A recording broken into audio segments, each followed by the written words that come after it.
ꯑꯍꯥꯟꯕꯗ ꯑꯩꯈꯣꯏ ꯄꯨꯝꯅꯃꯛꯄꯨ ꯁꯦꯝꯕꯤꯕ ꯏꯄꯥ ꯏꯁꯣꯔꯕꯨ ꯌꯥꯝ ꯊꯥꯒꯠꯆꯔꯤ ꯑꯅꯤꯁꯨꯕꯗ ꯑꯩꯈꯣꯏ ꯏꯁꯣꯔꯒꯤ ꯃꯤꯡꯗ ꯃꯌꯥꯝꯕꯨꯁꯨ ꯇꯔꯥꯝꯅ ꯑꯣꯛꯆꯔꯤ ꯑꯗꯨ ꯉꯁꯤ ꯑꯩꯈꯣꯏꯒꯤ ꯃꯅꯤꯄꯨꯔꯤꯒꯤ ꯁꯕꯥꯠ ꯁ꯭ꯀꯨꯜ ꯂꯦꯁꯟ ꯃꯔꯤꯁꯨꯕ ꯄꯔꯥ ꯑꯁꯤ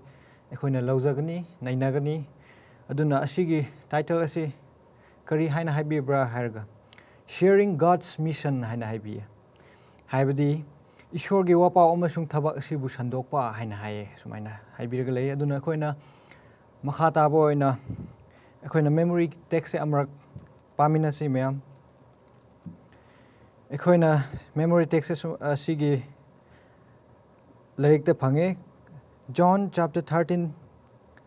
verse 34 and 35 ꯑꯁꯤꯗ ꯑꯩꯈꯣꯏꯅ ꯌꯦꯡꯕꯗ ꯁꯨꯃꯥꯏꯅ ꯐꯪꯒꯅꯤ ꯑꯩꯅ ꯄꯥꯊꯣꯛꯆꯒꯦ ꯑꯩꯅ ꯅꯈꯣꯏꯗ ꯑꯅꯧꯕ ꯌꯥꯊꯪ ꯑꯃ ꯄꯤꯔꯤ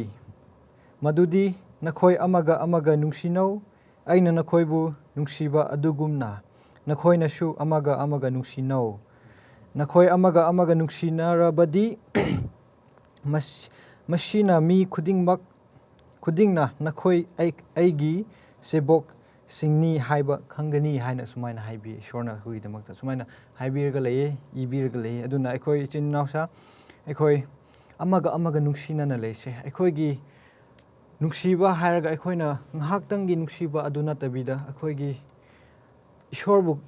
ꯈꯪꯕ ꯃꯤ ꯑꯗꯨꯒꯨꯝꯅ ꯏꯁꯣꯔꯅ ꯑꯩꯈꯣꯏꯕꯨ ꯅꯨꯡꯁꯤꯕꯒꯨꯝꯅ ꯑꯗꯨꯃꯥꯏꯅ ꯑꯩꯈꯣꯏ ꯏꯆꯤꯟ ꯏꯅꯥꯎꯁꯤꯡ ꯅꯨꯡꯁꯤꯅꯅ ꯂꯩꯁꯦ ꯍꯥꯏꯕꯁꯦ ꯍꯥꯏꯅꯤꯡꯉꯤ ꯑꯗꯨꯒ ꯉꯁꯤ ꯑꯩꯈꯣꯏ ꯃꯈꯥ ꯆꯠꯊꯔꯛꯄꯗ ꯉꯁꯤꯒꯤ ꯄꯔꯥ ꯑꯁꯤ ꯑꯩꯈꯣꯏꯅ ꯑꯕ꯭ꯔꯥꯍꯥꯝꯒꯤ ꯋꯥꯔꯤꯗ ꯑꯩꯈꯣꯏꯅ ꯈꯔ ꯅꯩꯅꯈ꯭ꯔꯒꯅꯤ ꯍꯥꯏꯕꯗꯤ ꯃꯍꯥꯛꯀꯤ ꯄꯨꯛꯆꯦꯜ ꯆꯥꯎꯕ ꯑꯃꯁꯨꯡ ꯃꯍꯥꯛꯀꯤ ꯐꯖꯕ ꯂꯝꯆꯠ ꯁꯥꯖꯠ ꯑꯩꯈꯣꯏꯅ ꯉꯁꯤ ꯈꯔ ꯅꯩꯅꯒꯅꯤ ꯃꯍꯥꯛꯀꯤ ꯋꯥꯔꯤꯗ ꯑꯣꯏꯅ ꯑꯩꯈꯣꯏ ꯉꯁꯤꯒꯤꯗꯤ ꯆꯠꯆꯒꯅꯤ ꯑꯗꯨ ꯑꯩꯈꯣꯏꯅ ꯁꯨꯃꯥꯏꯅ ꯉꯁꯤ ꯑꯩꯈꯣꯏꯅ ꯌꯦꯡꯒꯗꯧꯕꯁꯤ ꯀꯔꯤꯔꯥ ꯍꯥꯏꯔꯒ ꯑꯕ꯭ꯔꯥꯍꯥꯝꯒꯤ ꯌꯥꯝꯅ ꯐꯖꯈ꯭ꯔꯕ ꯏꯁꯣꯔꯒꯤ ꯃꯒꯨꯟ ꯆꯦꯜꯂꯕ ꯃꯍꯥꯛꯀꯤ ꯃꯤꯁꯤꯡꯕꯨ ꯁꯦꯕꯥ ꯇꯧꯕ ꯑꯃꯁꯨꯡ ꯏꯁꯣꯔꯒꯨꯝꯅ ꯃꯍꯥꯛꯅ ꯃꯤꯁꯤꯡꯕꯨ ꯅꯨꯡꯁꯤꯕ ꯑꯗꯨꯒ ꯃꯍꯥꯛꯅ ꯊꯃꯣꯏ ꯁꯦꯡꯅ ꯃꯤꯒꯤꯗꯃꯛꯇ ꯄ꯭ꯔꯊꯅꯥ ꯇꯧꯕꯤꯕ ꯍꯥꯏꯕ ꯑꯁꯤꯒꯤ ꯃꯇꯥꯡꯁꯤꯗ ꯑꯩꯈꯣꯏꯅ ꯈꯔ ꯑꯗꯨꯝ ꯅꯩꯅꯒꯅꯤ ꯑꯗꯨꯅ ꯑꯩꯈꯣꯏꯅ ꯁꯟꯗꯦ ꯂꯦꯁꯟꯗ ꯆꯠꯃꯤꯟꯅꯁꯦ ꯃꯌꯥꯝ ꯗ ꯒꯤꯐ ꯑꯣꯐ ꯍꯣꯁꯄꯤꯇꯥꯂꯤꯇꯤ ꯍꯥꯏꯅ ꯍꯥꯏ ꯑꯩꯈꯣꯏꯅ ꯁꯦꯕꯥ ꯐꯖꯅ ꯇꯧꯕꯒꯤ ꯑꯩꯈꯣꯏꯒꯤꯗꯃꯛꯇ ꯏꯁꯣꯔꯅ ꯄꯤꯕꯤꯕ ꯑꯐꯕ ꯄꯣꯠ ꯆꯩ ꯍꯥꯏꯁꯤꯔꯥ ꯑꯩꯈꯣꯏꯒꯤꯗꯃꯛꯇ ꯄꯤꯕꯤꯕ ꯏꯁꯣꯔꯅ ꯑꯗꯨꯃꯥꯏꯅ ꯍꯥꯏꯕꯤꯔꯒ ꯂꯩꯌꯦ ꯑꯗꯨꯒ ꯑꯁꯤꯗ ꯑꯩꯈꯣꯏꯅ ꯖꯦꯅꯦꯁꯤꯁ 18ꯗ ꯑꯩꯈꯣꯏꯅ ꯌꯦꯡꯕ ꯃꯇꯝꯗ ꯑꯩꯈꯣꯏꯅ ꯎꯕ ꯐꯪꯉꯤ ꯀꯔꯤꯔꯥ ꯍꯥꯏꯔꯒ ꯃꯤꯑꯣꯏ ꯑꯍꯨꯝꯅ ꯑꯁꯨꯝꯅ ꯂꯥꯛꯄ ꯃꯇꯝꯗ ꯑꯕ꯭ꯔꯥꯍꯥꯝꯅ ꯃꯈꯣꯏꯕꯨ ꯊꯦꯡꯅꯗꯨꯅ ꯑꯕ꯭ꯔꯥꯍꯥꯝꯅ ꯃꯈꯣꯏꯕꯨ ꯀꯧꯗꯨꯅ ꯁꯦꯕꯥ ꯐꯖꯅ ꯇꯧꯕꯤꯕ ꯑꯃꯁꯨꯡ ꯃꯈꯣꯏꯒꯤ ꯎꯐꯨꯟ ꯇꯩꯔꯕ ꯈꯣꯡ ꯑꯗꯨꯕꯨ ꯆꯥꯝꯊꯣꯛꯄꯤꯌꯣ ꯍꯥꯏꯅ ꯃꯥꯅ ꯃꯁꯥꯃꯛꯅ ꯃꯈꯣꯏꯅ ꯂꯥꯛꯆꯗꯕꯤꯗ ꯑꯕ꯭ꯔꯥꯍꯥꯝ ꯃꯁꯥꯃꯛꯅ ꯆꯠꯂꯒ ꯍꯥꯏꯖꯔꯒ ꯃꯈꯣꯏꯒꯤ ꯌꯨꯝꯗ ꯄꯨꯔꯛꯄ ꯑꯗꯨꯒ ꯃꯈꯣꯏꯒꯤꯗꯃꯛꯇ ꯁꯦꯕꯥ ꯇꯧꯕ ꯑꯗꯨꯒ ꯑꯕ꯭ꯔꯥꯍꯥꯝꯅ ꯃꯁꯥꯃꯛꯅ ꯃꯥꯒꯤ ꯅꯨꯄꯤꯗ ꯑꯁꯤꯁꯦ ꯃꯈꯣꯏꯒꯤꯗꯃꯛꯇ ꯁꯦꯝꯕꯤꯌꯨ ꯑꯁꯤ ꯆꯥꯅꯤꯡꯉꯥꯏ ꯁꯦꯝꯕꯤꯌꯨ ꯍꯥꯏꯅ ꯍꯥꯏꯕꯤꯕ ꯑꯗꯨꯒ ꯃꯈꯣꯏꯕꯨ ꯌꯥꯝꯅ ꯅꯨꯡꯉꯥꯏꯕ ꯃꯐꯝ ꯑꯃꯗ ꯍꯥꯏꯕꯗꯤ ꯅꯨꯡꯁꯥꯅ ꯁꯥꯗꯕ ꯃꯐꯝ ꯑꯃꯗ ꯐꯝꯍꯜꯂꯒ ꯄꯣꯊꯥꯍꯟꯕ ꯑꯁꯤꯒꯨꯝꯕꯒꯤ ꯊꯕꯛ ꯑꯁꯤꯒꯨꯝꯕ ꯃꯍꯥꯛꯀꯤ ꯐꯖꯈ꯭ꯔꯕ ꯑꯩꯈꯣꯏꯅ ꯃꯍꯥꯛꯀꯤ ꯅꯦꯆꯔ ꯍꯥꯏꯕꯗꯤ ꯃꯍꯥꯛꯀꯤ ꯂꯝꯆꯠ ꯑꯁꯤ ꯑꯩꯈꯣꯏꯅ ꯁꯤꯗ ꯎꯕ ꯉꯝꯃꯤ ꯑꯗꯨꯅ ꯑꯁꯤꯗ ꯍꯥꯏꯌꯦ ꯑꯩꯈꯣꯏ ꯏꯁꯣꯔꯅ ꯍꯥꯏꯌꯦ ꯑꯩꯈꯣꯏꯅ ꯑꯕ꯭ꯔꯥꯍꯥꯝꯒꯤ ꯇꯥꯏꯞꯇ ꯑꯩꯈꯣꯏꯅ ꯃꯤꯅ ꯂꯥꯛꯆꯕ ꯅꯠꯇꯕ ꯑꯩꯈꯣꯏꯅ ꯃꯤꯅ ꯂꯥꯛꯇ꯭ꯔꯤꯉꯩꯗꯒꯤꯅ ꯑꯩꯈꯣꯏꯅ ꯍꯥꯟꯅ ꯆꯠꯂꯒ ꯃꯤꯅ ꯑꯋꯥꯕ ꯇꯥꯔꯗꯤ ꯑꯩꯈꯣꯏꯅ ꯃꯇꯦꯡ ꯄꯥꯡꯕꯤꯔꯗꯤ ꯀꯌꯥꯃꯨꯛ ꯏꯁꯣꯔꯅ ꯍꯔꯥꯎꯒꯦꯔꯥ ꯍꯥꯏꯕꯗꯣ ꯑꯗꯨꯒ ꯑꯩꯈꯣꯏꯅ ꯑꯗꯨꯈꯛ ꯇꯧꯔꯒ ꯑꯩꯈꯣꯏꯒꯤ ꯃꯥꯡꯖꯕ ꯀꯔꯤꯁꯨ ꯂꯩꯇꯦ ꯃꯤꯕꯨ ꯍꯦꯟꯅ ꯃꯇꯦꯡ ꯄꯥꯡꯕ ꯃꯈꯩ ꯏꯁꯣꯔꯅ ꯑꯩꯈꯣꯏꯒꯤꯗꯃꯛꯇ ꯍꯦꯟꯅ ꯕꯣꯔ ꯄꯤꯕꯤꯒꯅꯤ ꯍꯥꯏꯕꯁꯦ ꯑꯁꯤꯗ ꯑꯩꯈꯣꯏꯅ ꯎꯕ ꯐꯪꯉꯦ ꯑꯗꯨꯒ ꯑꯁꯤꯗ ꯍꯥꯏꯕꯤꯌꯦ ꯃꯍꯥꯛꯅ ꯃꯇꯦꯡ ꯄꯥꯡꯕꯤꯕꯒꯤꯗꯃꯛꯇ ꯏꯁꯣꯔꯅ ꯃꯥꯕꯨ ꯀꯔꯤ ꯄꯤꯕꯤꯕ꯭ꯔꯥ ꯃꯍꯥꯛꯅ ꯃꯇꯦꯡ ꯄꯥꯡꯕꯤꯔꯦ ꯑꯩꯈꯣꯏꯅ ꯌꯦꯡꯕ ꯃꯇꯝꯗ ꯃꯍꯥꯛ ꯑꯍꯟ ꯑꯣꯏꯔꯦ ꯃꯥꯒꯤ ꯅꯨꯄꯤꯁꯨ ꯑꯍꯟ ꯑꯣꯏꯔꯦ ꯑꯗꯨꯕꯨ ꯏꯁꯣꯔꯒꯤ ꯊꯧꯖꯥꯜꯗꯨꯅ ꯃꯕꯥꯅꯤꯗ ꯍꯥꯏꯕꯤꯌꯦ ꯁꯨꯃꯥꯏꯅ ꯅꯈꯣꯏꯒꯤ ꯅꯆꯥ ꯐꯪꯒꯅꯤ ꯍꯥꯏꯅ ꯍꯥꯏꯕꯤꯌꯦ ꯍꯥꯏꯕꯗꯤ ꯀꯌꯥꯃꯨꯛ ꯅꯨꯡꯉꯥꯏꯕ ꯑꯣꯏꯒꯦꯔꯥ ꯌꯦꯡꯉꯣꯀꯣ ꯏꯆꯤꯟ ꯏꯅꯥꯎꯁꯥ ꯑꯩꯈꯣꯏꯅꯗꯤ ꯈꯖꯤꯛꯈꯛ ꯇꯧꯕꯤꯕꯅꯦ ꯑꯗꯨꯕꯨ ꯏꯁꯣꯔꯅ ꯄꯤꯕꯤꯕꯗꯤ ꯑꯩꯈꯣꯏꯅ ꯋꯥꯈꯜꯅ ꯐꯥꯎ ꯂꯥꯝꯕ ꯐꯪꯗꯕ ꯄꯣꯠ ꯆꯩ ꯑꯃ ꯄꯤꯕꯤꯒꯅꯤ ꯍꯥꯏꯅ ꯋꯥꯁꯛꯄꯤꯌꯦ ꯑꯗꯨꯗꯁꯨ ꯅꯠꯇꯦ ꯏꯁꯣꯔꯅ ꯅꯍꯥꯛꯀꯤꯗꯃꯛꯇ lan thum watna pibigni aduga na chana su singsu yam nungaina nangi kairon lekai singsu yam nungaina leigani na ke punsi khuhing ase sumaina hingani haine shorna pibi ne mahaki damakta ekhoi su isin nausa ekhoi na khajik tang tawbi baduna shor Abraham na khajik tang tawbi bada ishor na kayamuk bordo pibi bra haibdo ekhoi khanthasi aduna ekhoi su karigumba pamuba letana migi damakta mateng pangsi ishor gi mingda ekhoi na ming khakta gi nataba thamoi dagi thoraga makhoi bu mateng pangbisi adu ordi ishor na ekhoi gi damakta chauraba bor adu pibi gni haibdo sigi Sunday lesson is the maina tak piriga leye aduna Tuesday lesson Monday lesson si amuka chathaningai damakta aigi da next hek phamba brother morning chang mahakpu matam se pibiri aikoina Monday gi lesson de kanda Abraham love for everyone here Abraham na mi lon mukpu kamena nungsibra aina translate tawraga smen hege aikoina maihorungi chapter 18 verse 20 to 16 to 33 da pab kanda aikoina sida wari da u phangani wari da sumin yeng kanda Abraham na magi nungsibi ki quality do mi khangda boisu mi pulak phu mana welcome to mi loin makpu zat khaidebina lon khaidebina thazaba khaidebina mi loin makpu nungsiba adunganda natabina mioiba khoidi akhoigi ichinau khoinga ta nungsiba ngame irup khoinga ta nungsiba ngame dubo madi mi mana personally mana khangda boisu mi loin makpu chamana nungsiba aikoina asi the lesson de yem kanda kamenara Abraham na nungsiba smen ngambese aikoina lesson Bible text ama yengse 1 John gi chapter 4 verse 19 aikoina mahakpu nungsi maramdi mahakna aikoibu hana nungsibigini amen kriga bakanda nangaine mioi bese nungsiba ngambese kriga bakanda ishor aiga ishona nangda hana nungsibigine nanga aiga relationship ishorga first ya nabo already nangai chinausu nungsiba ngamni Abraham na maga ishorga relationship to mari da phabigi da makta manda lon man nungsiba ngamne khoine sidi yeng kanda adubu kanam gumba mira Abraham na moigi da mag lepi bese yem kana Sodom and Gomorrah aikoina Old Testament pa kana Sodom and Gomorrah se kana karamba mi hoira hairdi maihorungi chapter 19 da nangna akoini yengradi u phange aikoina aina sida dum mayawai da parake moi se kri gamba mira kanda sargadut ani lakpa da sahargi aduda missing Sodom gi nipasing ahansing nahasing amasung sahar adugi mafam khuding dagi lakpa missing na yumda aduda pungkhoi question ki kri grab kanda moina sargadut ani lakpado moina heiki putho o aduga akoina moigunda achot apa thabak tawnai gidamakta phattaba thabak tawnai gidamakta asiguma mine Sodom Gomorrah se phattaba mi khoi pap ki leidwa mi khoi adu asumuk phattaba mi obo isu Abraham nidi same moidamak lepi ningi kri grab kanda mana thajai ishor akoina khurumba ishor di nungsi habe ishor nei mana khange aduna mioi ba khoi se hingri phobdi o ishor na second chance pi bai ko kok pi bangam bai ko hebo aduda mana khangbi damakne chenau sa khoina nungsi se tamge he di ishor ga hana khoina relationship to phabatai aikoina relationship ishor ga relationship ta khoina khra soina bo already kamena aikoina chinna ishor nungsi heraga mi yingthiba ngamgani mi akoina mi akoigi singlup khoi seba to mi nungsiba matungina o si mi no bangam gani o ishor man nungsi epse aduna Abraham gi punsi da khoina u phangbi type ta nang ai si nungsi mi nungsi ba tamse di ishor na taseng na first ta nungsi ba tai amaga parna to mi da batai aduna Monday gi lesson se ina sida dum tengka chage yam thagachari brother manin changbu marik chumna takpibi damakta aduga ngasi khoigi Tuesday gi lesson da muk myam chatminasi Tuesday gi lesson da koi brother PZ gai pumai mak pu amuga matam se pibige mana matam se lobisnu ꯑꯩꯈꯣꯏꯅ Tuesday lesson ꯌꯦꯡꯕ ꯃꯇꯝꯗ Abraham's spirit of prayer Abraham's nizaba prarthana tawbagi thawna haiko asida akhoi Genesis chapter 18 verses 23 to 32 amashung James chapter 5 verses 16 asidagi naina gani ado ina haijaning mudi ase Tuesday lesson manga points manga khakta haijaning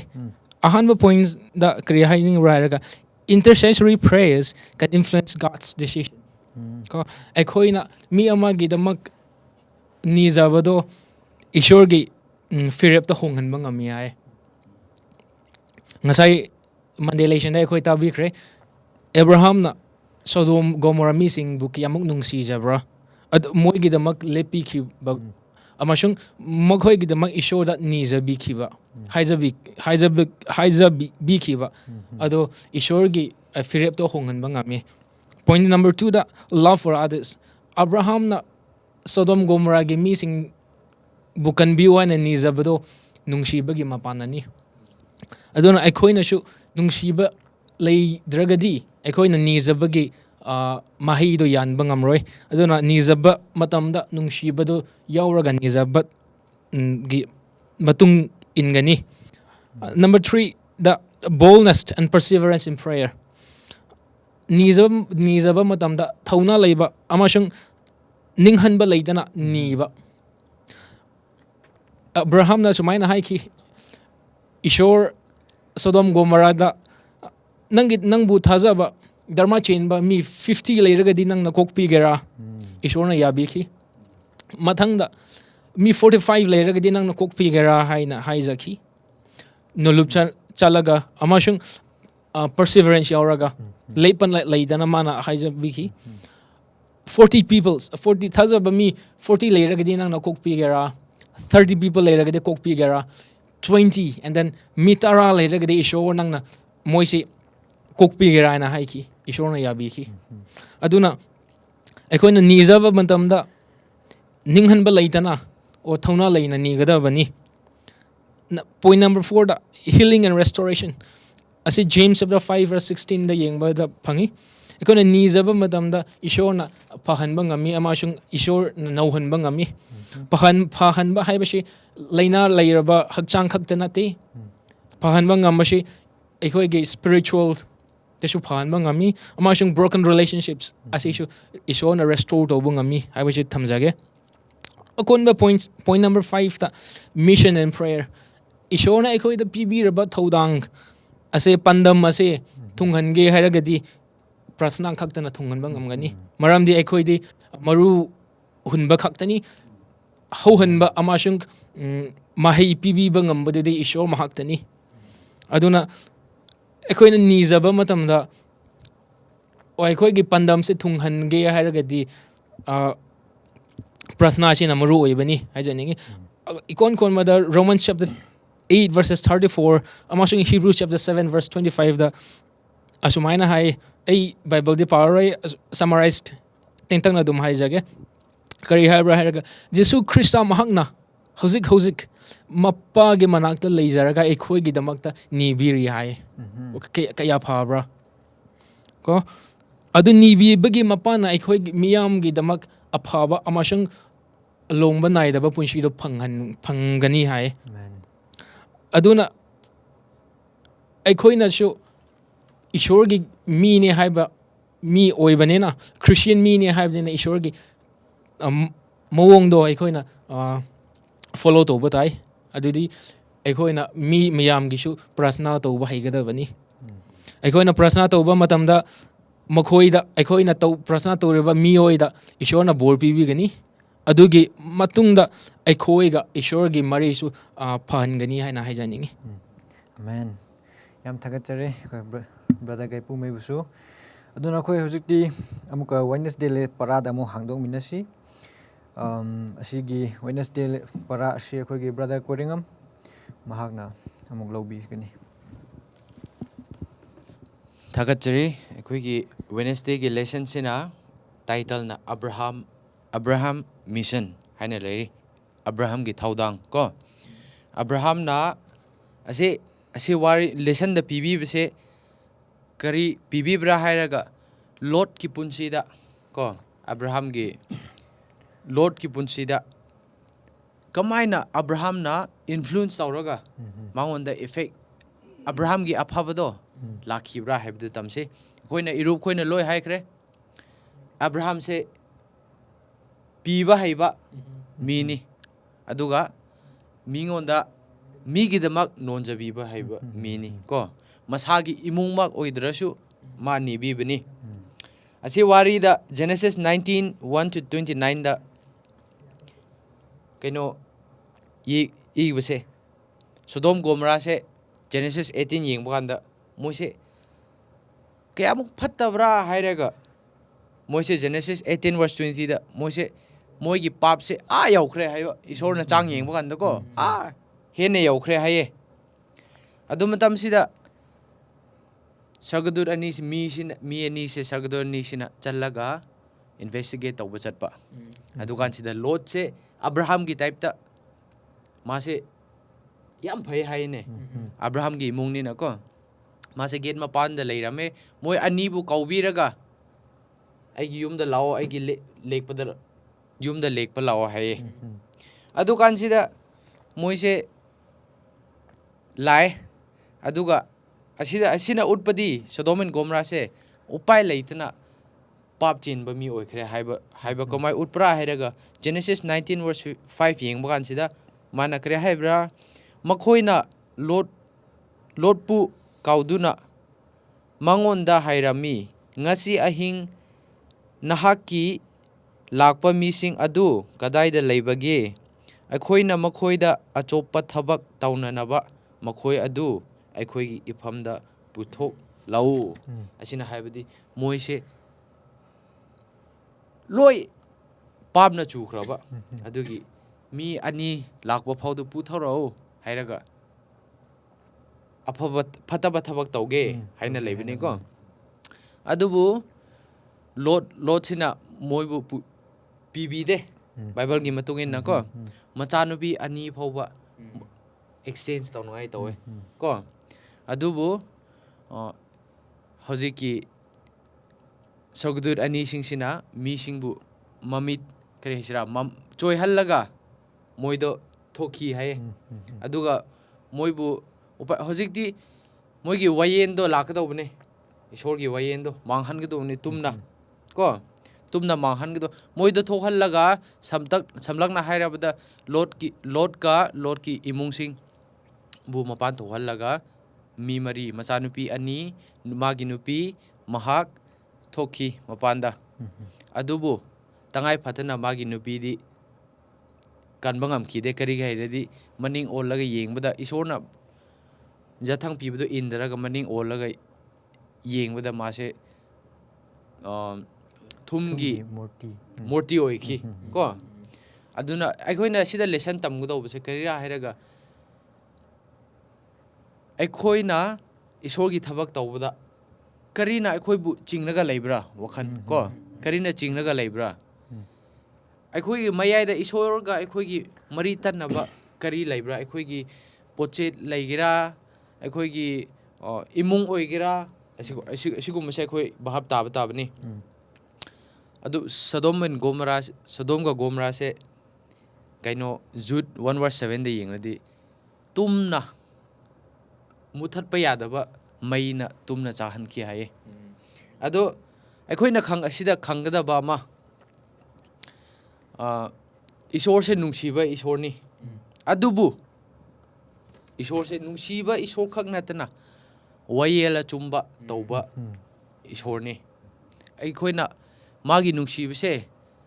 ꯂꯦꯝꯅ ꯂꯧꯔꯒ ꯄꯥꯞꯇ ꯇꯥꯔꯒ ꯂꯩꯔꯗꯤ ꯑꯩꯈꯣꯏꯒꯤꯁꯨ ꯃꯇꯝ ꯂꯥꯛꯈꯤꯒꯅꯤ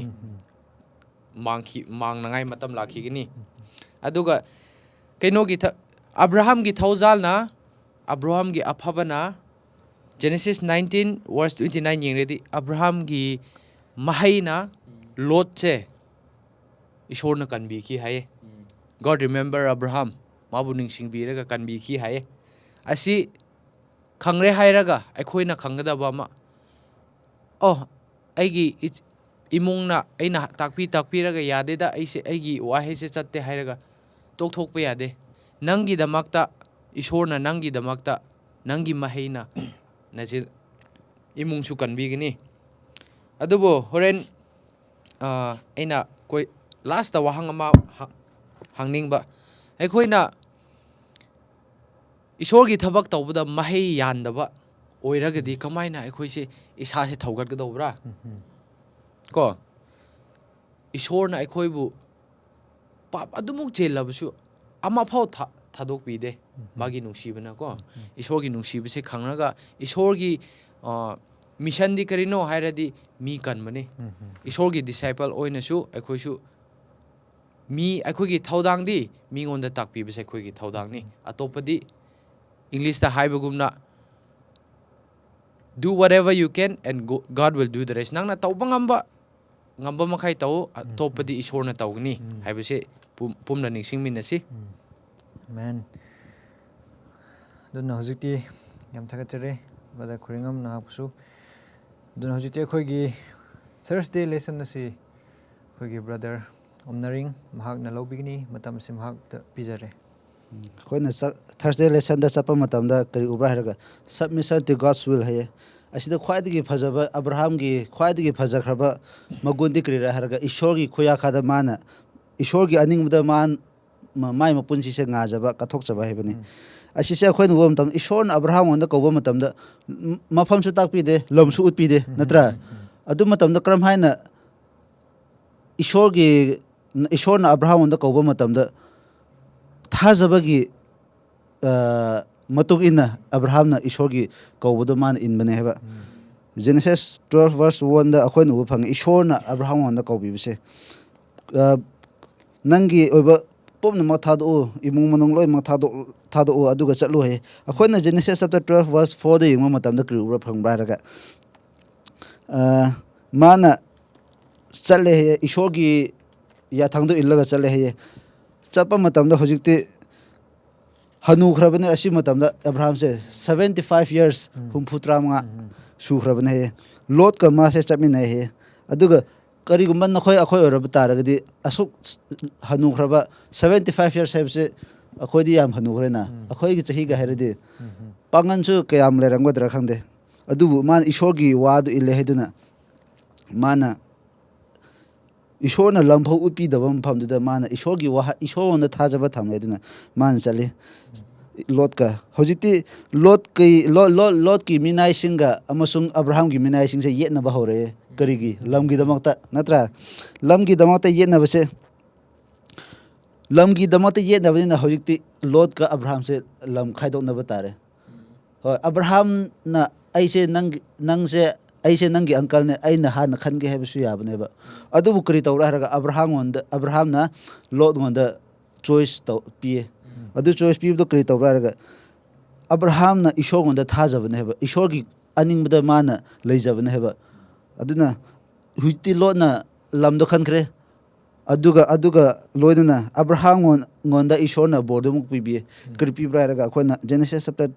13 verse 14 to 15 yengma matamda yengkhalu nangna leriba lamsi yengkhalu north south north east west nangna uriba lam mayam se aina nongda pibi gini haye asise ishong Abraham na ishogi aning bada ngajabagi bor phangbai se kyada nungai khraba bor no punsi no hujiti akhona yengma matamda Abraham na ishonda ngaje he mitra khat orasu na mitra khat dharma chen mitra khat orasu Sodom and Gomorrah se manghan bignu hena haye aduna takpadi akhoisu mi gi damota haja biba hebse yam darka oye ishona adubu mitra phoba leitabi maramna Sodom and Gomorrah se muthalam ki adudi wari bu mana mitra khat lechu muthalam kari gira huiti ishor na muthabda Abraham na ishor na ngajabi matungina ishor gi wajendo mana yabiki aduna akhoina tawgodawbudi kira haraga mi akhoina mi gi dama hajabi ba matamda akhoina adumi onda chalaga encourage tawba tae ꯊꯧꯅꯥ ꯄꯤꯕ ꯇꯥꯏ ꯑꯩꯅ ꯅꯪꯒꯤꯗꯃꯛ ꯄꯔꯁꯅꯥ ꯇꯧꯕꯤꯀꯣ ꯍꯥꯏꯅ ꯑꯗꯨꯕ ꯇꯥꯔꯒꯗꯤ ꯃꯤꯁꯨ ꯊꯧꯅꯥ ꯀꯜꯂꯛꯀꯅꯤ ꯍꯥꯏꯅ ꯁꯨꯃꯥꯏꯅ ꯍꯥꯏꯕꯤꯅꯤꯡꯉꯦ ꯊꯥꯔꯁꯗꯦꯒꯤ ꯂꯦꯁꯟꯗ ꯑꯃꯦꯟ ꯃꯦꯟ ꯌꯥꯝ ꯊꯥꯒꯠꯆꯔꯦ ꯑꯩꯈꯣꯏ ꯗꯤꯁꯀꯁꯟ ꯇꯧꯕꯤꯕ ꯃꯌꯥꯝꯕꯨ ꯑꯗꯨꯅ ꯉꯁꯤ ꯑꯩꯈꯣꯏꯒꯤ ꯑꯁꯤꯒꯤ ꯄꯔꯥꯁꯤꯗ ꯑꯩꯈꯣꯏꯅ ꯂꯣꯏꯅꯃꯛ ꯄꯨꯟꯁꯤꯜꯂꯒ ꯀꯔꯤ ꯂꯧꯕ ꯌꯥꯕ꯭ꯔꯥ ꯍꯥꯏꯕ ꯑꯁꯤ ꯄꯨꯂꯞ ꯌꯦꯡꯕ ꯃꯇꯝꯗ ꯀꯔꯤꯔꯥ ꯍꯥꯏꯔꯒ ꯑꯩꯈꯣꯏꯒꯤ ꯃꯤꯁꯟ ꯏꯁꯣꯔꯒꯤ ꯊꯕꯛ ꯍꯥꯏꯕꯁꯤ ꯑꯩꯈꯣꯏꯅ ꯃꯤꯉꯣꯟꯗ ꯆꯠꯂꯒ ꯏꯁꯣꯔꯒꯤ ꯋꯥꯍꯩ ꯍꯥꯏꯕ ꯑꯗꯨ ꯈꯛꯇ ꯅꯠꯇꯦ ꯍꯥꯏꯕꯁꯤ ꯑꯩꯈꯣꯏꯅ ꯁꯤꯗ ꯎꯕ ꯐꯪꯉꯦ ꯀꯃꯥꯏꯅ ꯍꯥꯏꯔꯒ ꯑꯗꯨꯗꯤ ꯀꯃꯥꯏꯅ ꯑꯩꯈꯣꯏ ꯇꯧꯁꯤꯔꯥ ꯍꯥꯏꯔꯕꯗꯤ ꯑꯕ꯭ꯔꯥꯍꯥꯝꯒꯤ ꯂꯝꯆꯠ ꯑꯁꯤ ꯑꯩꯈꯣꯏꯅ ꯌꯦꯡꯁꯤ ꯃꯍꯥꯛꯁꯤ ꯀꯃꯥꯏꯅ ꯇꯧꯕ꯭ꯔꯥ ꯍꯥꯏꯕꯁꯤ ꯑꯩꯈꯣꯏꯒꯤ ꯂꯝꯆꯠ ꯁꯥꯖꯠ ꯍꯥꯏꯕꯗꯤ ꯑꯩꯈꯣꯏꯅ ꯇꯧꯊꯣꯔꯛꯄ ꯑꯦꯛꯇꯤꯡ ꯍꯥꯏꯒꯅꯤ ꯑꯩꯈꯣꯏꯒꯤ ꯀꯔꯤ ꯍꯥꯏꯁꯤꯔꯥ ꯇꯧꯊꯣꯛꯄ ꯂꯝꯆꯠ ꯑꯗꯨꯅ ꯑꯩꯈꯣꯏ ꯃꯤꯉꯣꯟꯗ ꯑꯩꯈꯣꯏ ꯏꯁꯣꯔꯒꯤ ꯋꯥꯄꯥꯎꯁꯤ ꯁꯟꯗꯣꯛꯄ ꯌꯥꯏ ꯍꯥꯏꯅ ꯑꯗꯨꯃꯥꯏꯅ ꯁꯤꯗ ꯍꯥꯏꯕꯤꯔꯒ ꯂꯩꯌꯦꯀꯣ ꯍꯥꯏꯕꯗꯤ ꯑꯩꯈꯣꯏꯅ ꯃꯤꯁꯤꯡꯕꯨ ꯑꯕ꯭ꯔꯥꯍꯥꯝꯒꯤ ꯇꯥꯏꯞꯇ ꯋꯦꯜꯀꯝ ꯇꯧꯕ ꯑꯗꯨꯒꯨꯝꯕꯗꯣ ꯌꯥꯝ ꯇꯧꯕ ꯃꯇꯝꯗ ꯃꯁꯤꯗꯤ ꯃꯤꯁꯤꯡꯅ ꯑꯩꯈꯣꯏꯒꯗꯤ ꯌꯦꯡꯕ ꯃꯁꯤꯗꯤ ꯇꯣꯡꯉꯥꯜꯂꯦꯅ ꯃꯈꯣꯏꯁꯤꯗꯤ ꯏꯁꯣꯔꯕꯨ ꯈꯪꯕ ꯃꯤ ꯃꯥꯜꯂꯦ ꯍꯥꯏꯕꯗꯣ ꯃꯈꯣꯏꯅ ꯑꯗꯨꯗ ꯑꯩꯈꯣꯏꯅ ꯋꯥ ꯍꯥꯏꯗ꯭ꯔꯕꯁꯨ ꯃꯈꯣꯏꯅ ꯑꯗꯨꯗꯒꯤ ꯈꯪꯕ ꯉꯝꯒꯅꯤ ꯍꯥꯏꯕꯗꯨ ꯑꯗꯨꯃꯥꯏꯅ ꯊꯝꯖꯒꯦ ꯑꯗꯨꯅ ꯑꯔꯣꯏꯕꯗ ꯑꯁꯤꯗ ꯑꯩꯈꯣꯏ ꯂꯦꯁꯟꯒꯤ ꯑꯔꯣꯏꯕꯗ ꯆꯦꯂꯦꯟꯖ ꯑꯅꯤꯈꯛ ꯄꯤꯔꯒ ꯂꯩꯌꯦ ꯑꯁꯤꯒꯤ ꯆꯦꯂꯦꯟꯖ ꯑꯁꯤ ꯍꯥꯏꯔꯒ ꯃꯌꯥꯝꯕꯨ ꯀꯥꯏꯅꯅꯕꯒꯤ ꯌꯥꯊꯪ ꯅꯤꯖꯒꯦ ꯑꯁꯤꯒꯤ ꯆꯦꯂꯦꯟꯖ ꯑꯃꯗ ꯂꯝ ꯈꯔ ꯁꯤꯇꯤ ꯈꯔꯗ ꯑꯩꯈꯣꯏꯒꯤ ꯆꯥꯎꯈ꯭ꯔꯕ ꯂꯝ ꯈꯔꯗ ꯑꯩꯈꯣꯏꯒꯤ ꯏꯁꯣꯔꯒꯤ ꯋꯥꯄꯥꯎ ꯁꯟꯗꯣꯛꯄꯗ ꯈꯖꯤꯛꯇꯪ ꯌꯥꯝꯅ ꯅꯨꯡꯉꯥꯏꯇꯕ ꯍꯥꯏꯕꯗꯤ ꯌꯦꯠꯄ ꯑꯄꯟꯕ ꯌꯥꯝꯅ ꯂꯩꯔꯝꯕ ꯌꯥꯏ ꯍꯥꯏꯕꯗꯤ ꯆꯥꯎꯈ꯭ꯔꯕ ꯁꯪꯁꯥꯔ ꯑꯁꯤꯒꯤ ꯅꯤꯡꯊꯧꯗꯤ ꯁꯩꯇꯥꯟꯅꯤꯅ ꯑꯗꯨꯅ ꯑꯩꯈꯣꯏꯅ ꯏꯁꯣꯔꯒꯤ ꯋꯥꯄꯥꯎꯁꯦ ꯆꯥꯎꯈ꯭ꯔꯕ ꯂꯝꯒꯨꯝꯕꯗ ꯁꯟꯗꯣꯛꯄꯗ ꯌꯥꯝꯅ ꯈꯨꯗꯣꯡꯊꯤꯕ ꯊꯣꯛꯄ ꯊꯧꯗꯣꯛ ꯀꯌꯥ ꯂꯩꯔꯝꯕ ꯌꯥꯏ ꯑꯗꯨꯅ ꯃꯈꯣꯏꯒꯤꯗꯃꯛꯇ ꯑꯩꯈꯣꯏꯅ ꯏꯁꯣꯔꯕꯨ ꯍꯥꯏꯕꯤꯁꯤ ꯍꯥꯏꯕꯁꯦ ꯑꯁꯤꯗ ꯏꯕꯤꯔꯒ ꯂꯩ ꯑꯗꯨꯒ ꯑꯅꯤꯁꯨꯕꯗꯅ ꯑꯩꯈꯣꯏꯒꯤ ꯌꯨꯝꯂꯣꯟ ꯀꯩꯔꯣꯟꯅꯕꯁꯤꯡ ꯑꯃꯁꯨꯡ ꯀꯔꯤꯒꯨꯝꯕ ꯃꯐꯝꯗ ꯑꯩꯈꯣꯏꯅ ꯐꯥꯎꯔꯤꯕ ꯑꯋꯥꯕ ꯑꯁꯤꯒꯨꯝꯕ